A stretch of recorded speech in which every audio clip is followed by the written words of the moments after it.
बिस्मिल्लाहिर्रहमानिर्रहीम अस्सलाम वालेकुम। मैं हूं सलमान हैदर। दुआ है परवरदिगार से कि उसने आपको और आपके अहले खाना को अपनी हिफ्ज़ व अमान में रखा हुआ। टॉप सीरीज तो 3 है, लेकिन मेरे लिए सबसे अहम और दिल के करीब जो है ना, वो मुस्लिम उम्मा के इन्ना लिल्लाह व इन्ना इलैहि राजिऊन की। और उस मौके पर जब पाकिस्तान का वज़ीर आज़म और पाकिस्तान के field marshal general Asim Munir साहब दोहा में है, तो पूरी उम्मा का जी वाकई तौर पर जिसे कहते हैं ना जनाजा उठ जाना, वो उठा है। शायद वजन नहीं उठा सके, शायद भार नहीं उठा सके, क्या था। मैं बहुत अहम चीज़ें आपके सामने रखने जा रहा हूँ। वो है टॉप स्टोरी में। लेकिन सबसे पहले ज़रा मैं पाकिस्तान के ज़रा थोड़ा हालात बताऊँ, फिर आपको डोनाल्ड ट्रंप और ये सारा गज़ा कतर सब कुछ बता दें कि वो लोग क्या कर रहे हैं जब इधर हमारे इजलास हो रहे हैं। सबसे पहले इसी खबर से कि सर पाकिस्तान में मैंने कहा था कि आज अदालती गहमा गहमी होनी है और इस्लामाबाद हाई कोर्ट के अंदर बहुत ज़्यादा होनी है। और यही वजह थी कि आज बड़े केसेस लगे हुए थे, जिसमें जस्टिस तारिक जहांगीरी साहब को पहले ले लें। Justice Tariq Jahangiri Islamabad high court के, जिनकी डिग्री वगैरह को बड़ा इशू बनाया गया था, क्योंकि वो केसेस ऐसे ले रहे थे, वो इलेक्शन ट्रिब्यूनल्स ले रहे थे और इन तमाम चीज़ों के अलावा वो ट्रिब्यूनल्स के जितने वो फॉर्म 45 के हवाले से फैसले कर रहे थे। एक पूरी एक बैकग्राउंड है जो आपके पास है। तो उनको काम से रोकने के लिए दरख्वास्त थी ना, उस पर आज 2 रुकनी बेंच था। और 2 रुकनी बेंच में जो मौजूद थे जस्टिस सरफराज जोगर साहब से जस्टिस आजम खान साहब थे। आज उन्होंने कमाल फैसला किया। अच्छा, फैसले की भी मुझे समझ नहीं आई, लेकिन जो समझ आई है वो सुन लें। जस्टिस तारिक जहांगीर के खिलाफ केस में इस्लामाबाद हाई कोर्ट ने करार दिया है कि जस्टिस तारिक जहांगीरी के खिलाफ सुप्रीम जुडिशल काउंसिल में शिकायत दर्ज है। जब तक सुप्रीम जुडिशल काउंसिल फैसला नहीं देगी, उनके काम करने से उनको नहीं रोका जा सकता। उन्होंने कहा जब वो फैसला देगी तब तक केस मुलतवी है। और ये हैरान कुन तौर पे कि चीफ जस्टिस साहब ये कह रहे हैं कि पहले सुप्रीम जुडिशल काउंसिल फैसला दे और उसके बाद जज को काम से रोकना ही नहीं रोकना, इसका फैसला इस्लामाबाद हाई कोर्ट करेगी। सुप्रीम जुडिशल काउंसिल के बाद तो कोई प्लेटफॉर्म ही नहीं है रुजू करने का, तो फिर कैसे कह सकते हैं। लेकिन भाई अब जस्टिस डोगर साहब है ना, तो वो कुछ भी कह सकते हैं। बहरहाल उन्होंने ये कहा है कि हटाना नहीं हटाना इस केस की समाअत खैर है वो अब बाद में होगी, पहले जरा सुप्रीम जुडिशल काउंसिल फैसला कर लें। दूसरा था जिसमें कहा था कि आज बड़ी दमा चौकड़ी मचती है। मारंग बलोच साहब की ईसीएल से नाम निकालने के वाले था। ईमान मज़ारी ने आज पेश होना था और मैंने आपको प्रेडिक्ट कर दिया था कि अच्छा खासा आज रौला बनेगा, कि जस्टिस डोगर साहब के सामने ईमान मज़ारी पेश हो रही। लास्ट टाइम ईमान मज़ारी साहब को हिरास किया था मुबैना तौर पर, जिसका उन्होंने हिरासमेंट कमेटी को दरख्वास्त भी दी थी। आज हुआ यह है कि मारंग बलोच का नाम ईसीएल से निकालने की दरख्वास्त पर ना आज ईमान मज़ारी साहबा पेश ही नहीं हुई और वकील एमल खान मंदोखिल उनकी जगह पेश हुए हैं ईमान मज़ारी की जगह।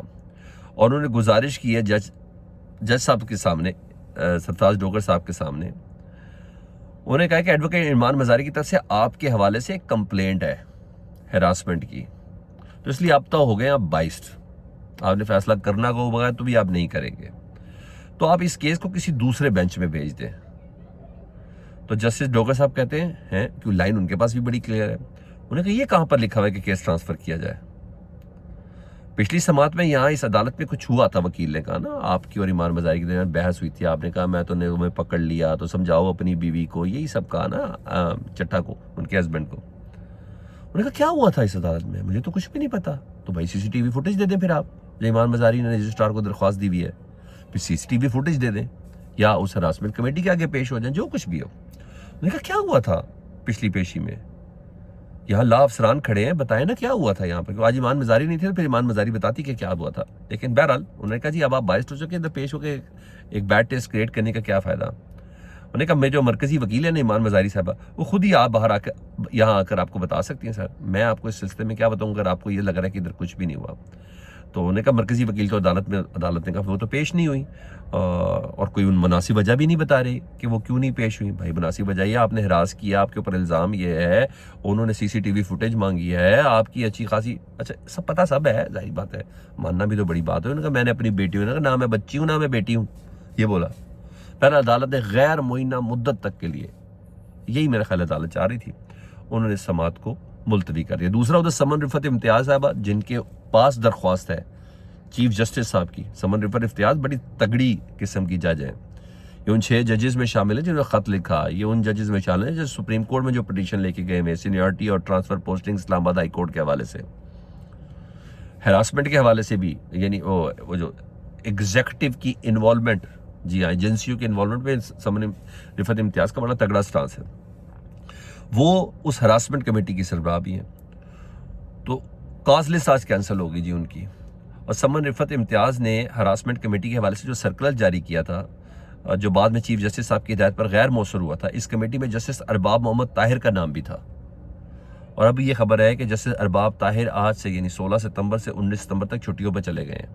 अब उनके सिंगल बेंच और डिवीजन बेंच की 4 रोज़ की कॉज लिस्ट अचानक कैंसिल होगी। यानी सर आप चेक करें जुडिशरी की स्टैब्लिशमेंट कैसे काम कर रही है। यहाँ ये हाँ, आज ईमान मज़ारी ने आना है सर। इतनी पुलिस थी इस्लामाबाद हाई कोर्ट में, इतनी पुलिस थी कि उनको ये भी पता था कि आज वकला सारे इकट्ठे होंगे। पुलिस बड़ी थी, जैसे लग रहा था जैसे आज कोई जंग का माहौल है इस्लामाबाद हाई कोर्ट में।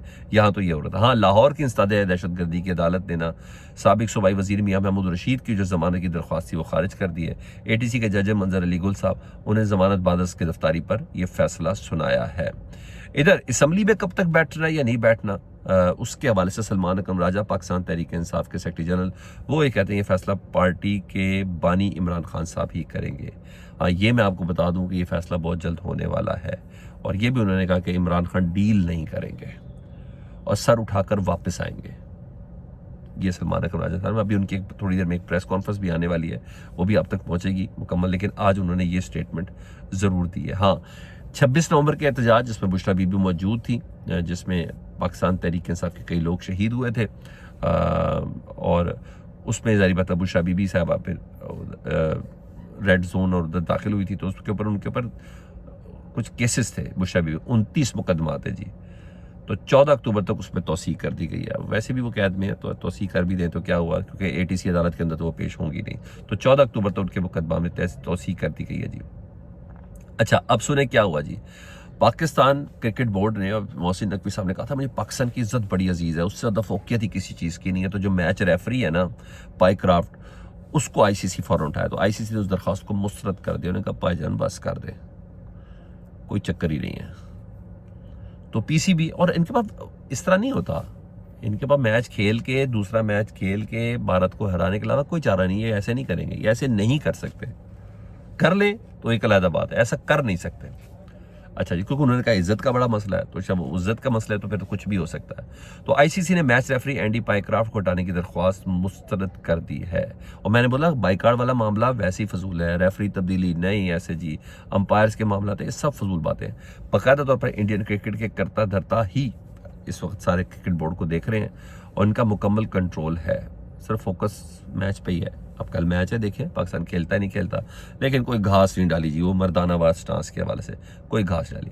अब आऊँ ज़रा मैं पाकिस्तान के वज़ीर आज़म और पाकिस्तान के फील्ड मार्शल साहब, वो गए कतर में, और इन्ना लिल्लाह व इन्ना राजिऊन। ये हुआ कि कल 56 मुल्क इकट्ठे थे, कोई एलामिया जारी नहीं हुआ, कुछ भी नहीं हुआ। अब कतर के बाद कुवैत, कुवैत के बाद ओमान, ओमान के बाद मिस्र, मिस्र के बाद तुर्की, तुर्की के बाद सऊदी अरब, बस ये है। मैंने कहा शायद फैसला कर ले, कुछ भी नहीं। और सर मेरी कल फ़लस्तीनी लोगों से भी बात हुई, मेरे इंटरनेशनल जनरल उनसे भी बात हुई, वाकई तौर पे उम्मा का पूरा पूरा जनाजा निकला है, कुछ भी नहीं हुआ। क्यों? जो गुफ्तगू की और पाकिस्तान के वज़ीर आज़म शहबाज शरीफ साहब ने, क्यों आर्मी चीफ साथ मौजूद थे सर, उन्होंने कहा पाकिस्तान इसराइल के खिलाफ मौसर इकदाम करने वाली एक अरब है, इस्लामी टास्क फोर्स के क़याम की हिमायत करता है। वो किसी ने कोई हिमायत मुझे नहीं की। हाँ, तुर्की थोड़ा बोला, मोहम्मद बिन सलमान साहब बोले, नहीं पाकिस्तान तो सीधा अपना चीफ ही ले गया ना यार, वाहिद एटमी ताकत का चीफ भी उधर मौजूद है यार। और जब देखा वो हो ये तो बहुत सीरियस हो गए हैं। बस ये हालत है सर उम्मा की।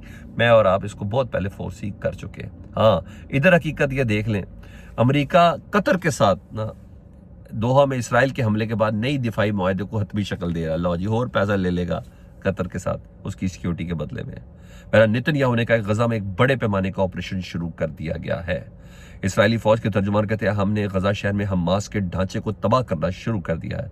हाँ, डोनाल्ड ट्रंप कहते हैं oh I have just read a new report that Hamas has moved the hostages above ground to use them as a human side against Israel ground offensive. यानी मुझे खबर मिली कि हमास ने यरगमालियों को ऊपर ले गए, इंसानी ढाल के, पहले नीचे अंडरग्राउंड थे ना, इस्तेमाल करना शुरू कर दिए। खुली इंसानी बर्बरियत है। वाह वाह वाह वाह वाह। कल की तादाद में 60, सुबह से 42 अब तक गजा के लोग शहीद हो चुके हैं, उसको बर्बरियत नजर नहीं आई। सर क्या ड्रामा है यार, क्या कैलकुलेशन है, किसी इंसान की कीमत है, किसी की नहीं है। कहते मुझे खबर मिली कि हमास ने यरगमालियों को ऊपर ले जाकर इंसानी ढाल के तौर पर इस्तेमाल करना शुरू कर दिया है। ये खुली इंसानी बर्बरियत है। हमास के रहनुमा समझ लें वो किस चीज़ में पड़ रहे हैं। ऐसा ना होने दे वरना सब कुछ बदल जाएगा, सब यरगमालियों को रिहा कर दें। सर ये धमकियाँ हैं, ये हमारी हालत है और कुछ भी नहीं। हमने इस बारी गलत ले गए अपने आर्मी चीफ को, दोहा में नहीं जाना चाहिए था। इज़्ज़त सादात भी ना चली जाए ना सर, आप इतने बरम के साथ ऐट भी था, लेकिन हमने इसराइल का तो हमें बड़े अच्छे से पता है, इंडिया की जंग में इसराइल उनके साथ था। हमारी तो सबसे बड़ी ख्वाहिश है इंडिया का इत्तेहादी भी मारा जाएगा। उम्मा तो समझ आ ही रही है सारी, सब एक के पे हमला, सब पे हमला, तो भाई फिर उम्मा पूरी आ जाएगी ना, मगर ये होने नहीं देंगे। बस अपना बहुत ज़्यादा ख्याल रखें। अल्लाहुम्मा सल्ली अला मुहम्मद व आले मुहम्मद।